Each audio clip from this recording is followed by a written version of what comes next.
Olá pessoal, na aula de hoje nós vamos falar sobre conjuntos numéricos e também sobre intervalos reais. Primeiro nós vamos falar sobre os conjuntos dos números naturais. O conjunto dos números naturais são os números que a gente consegue contar nos dedos. Então é o 1, o 2, o 3, o 4, o 5 e continua infinitamente. Para o conjunto dos números inteiros, nós vamos aumentar um pouco aqui as possibilidades dos números naturais. Nós vamos aqui agora andar para a esquerda. Então, nós vamos considerar o zero e também os números negativos. Então, os números aqui são muito grandes negativos, né? Aí vem no menos 2, menos 1, 0, 1, 2 e continua infinitamente. Para o conjunto dos números racionais, a gente já vai aumentar mais um pouco. Agora nós também vamos considerar os números da forma A sobre B, aonde o A ele é inteiro e o nosso B ele é inteiro, mas ele não pode ser zero. Por quê? Se ele for zero, essa nossa fração, essa nossa divisão aqui não dá certo. Se você pegar aí a sua calculadora do seu celular e fazer, por exemplo, 2 dividido por zero, vai dar erro, porque a gente não consegue dividir por zero. Então, quem é que está aqui no conjunto dos números racionais? São as frações.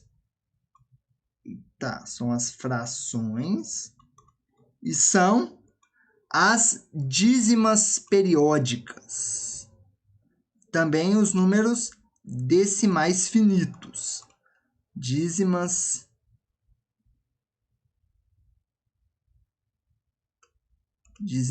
periódicas. As frações, vocês conhecem, né? 1/2, 3/4, menos 5/8. Isso aqui é tudo números racionais. Dízimas periódicas são aquelas dízimas que ficam repetindo, por exemplo, 0,3333 infinitamente. Tem também os decimais, né? Um pouco mais um decimais. 0,2, 0,734, né? Os decimais que tem fim. Aqui é o 0,333, aqui tem um também que pode ser o 1,2323323, que ele se repete de uma forma ordenada. Eu sempre estou fazendo 23, 23, 23. Eu sei que aqui depois vai vir o quê? Aqui vai vir um 2, depois outro 3, depois outro 2, depois um outro 3. Tá bom? Então, esses são o conjunto dos números racionais. Agora, o conjunto dos números reais, que é o maior de todos que nós vamos trabalhar, ele é a união do conjunto dos números racionais com os números irracionais.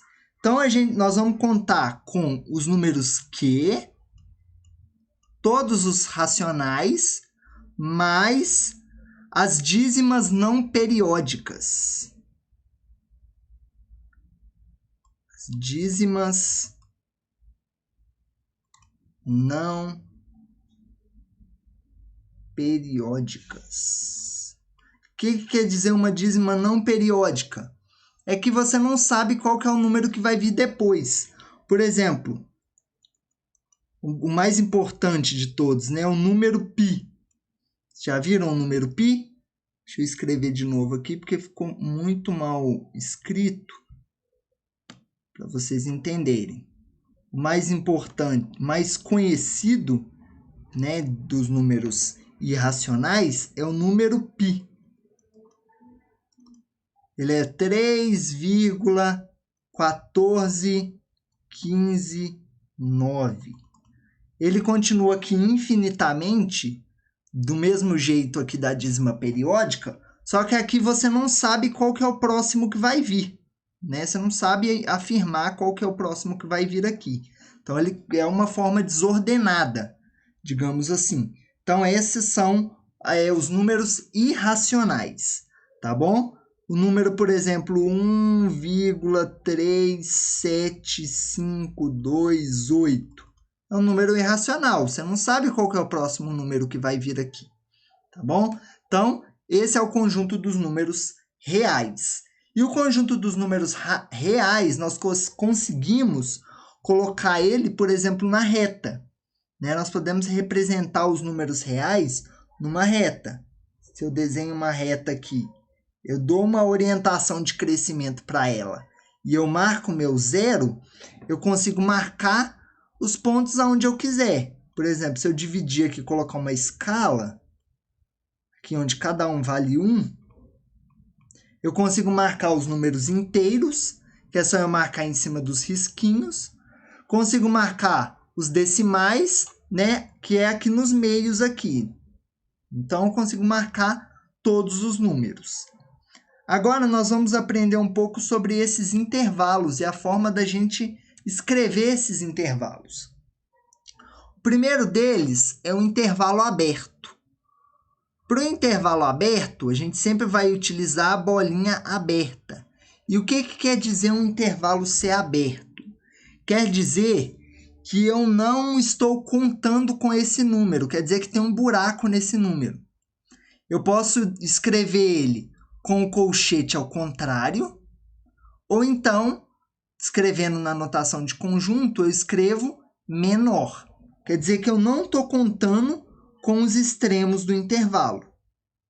Por exemplo, se aqui fosse 2 e aqui fosse 4, o nosso intervalo ele seria 2, 4. E aqui também com o colchete ao contrário, porque eu não estou contando com os meus intervalos. Não estou contando com os extremos no intervalo. O próximo deles é o intervalo fechado. Agora, aqui sim, aqui eu estou contando com os números. Estou contando com esse A e eu estou contando com esse B.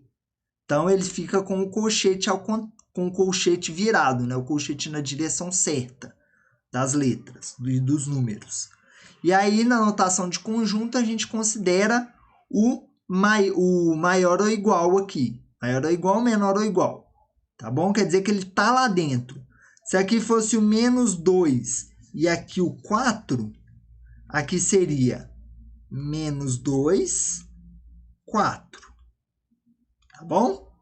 Então, essas são as formas de a gente escrever. E aqui você tem uma mescla dos outros dois, né? Onde ele é fechado em uma das pontas, pode ser aqui na ponta inicial ou na ponta final, e a outra é aberta. Mas a gente já sabe escrever. Se é aberto, a gente usa colchete ao contrário. Se é fechado, a gente usa...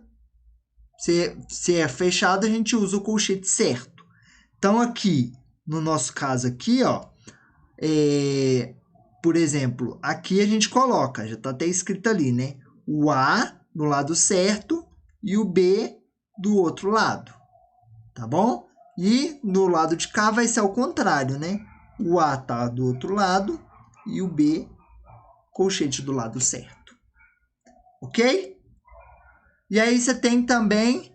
Ah, não, aqui é só uma repetição. Então, esses são os tipos de intervalos numéricos que nós temos. E aí, na próxima aula, nós vamos aprender a operar com esses intervalos.